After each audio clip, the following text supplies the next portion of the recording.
於做晒功課啦。做完功課啊，一齊出去玩啦。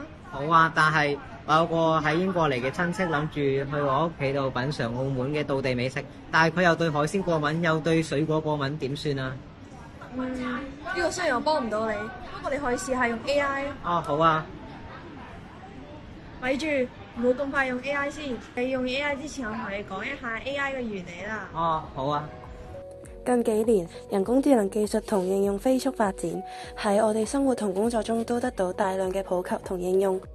呢啲都歸功於推動人工智能發展嘅三大要素，分別係數據、算法同算力。為咗簡化同幫助你理解，接下來我會用炒菜呢個場景為例，以說明佢哋之間嘅關係。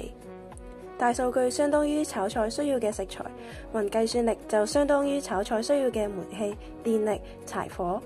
人工智能算法就相當於烹飪嘅方法。呢三個要素缺一不可，互相敦促、互相支撐，係智能技術創造價值同取得成功嘅必備條件。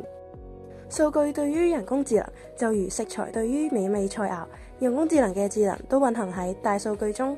因為人工智能嘅根基係訓練，就如同人類如果要獲取一定嘅技能，就必須經過不斷嘅訓練先可以獲得，而且要有熟能生巧、巧能新鮮之說。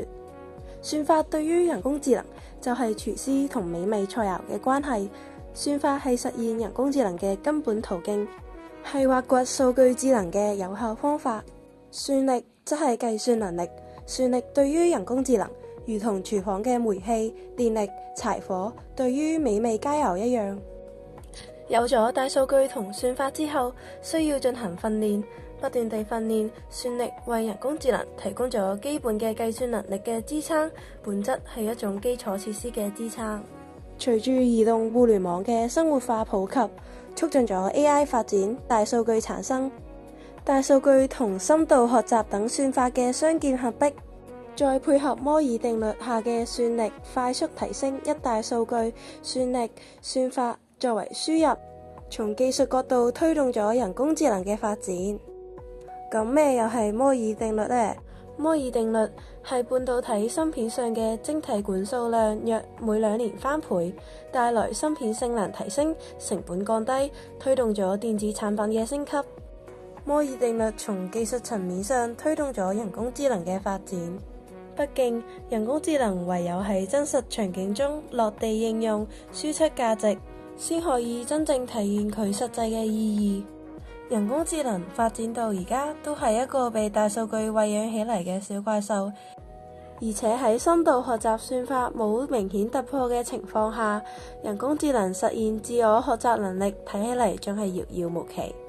因此 AI 對人類嘅替代性以及威脅仲遠冇達到令人類擔憂嘅地步。當前大家探討最多嘅都係人工智能喺各種區域嘅應用。多謝你啊！你除咗令我知道我要煮咩俾親戚食之外，我又知道咗 AI 嘅原理啊！唔使多謝，呢個都係我應該做嘅。俾翻部手機你。咦？電話響嘅？喂？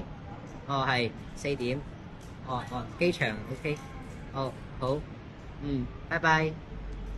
我嘅親戚就嚟落機啦，我要去接機啊，係咁先啦。拜拜。拜拜。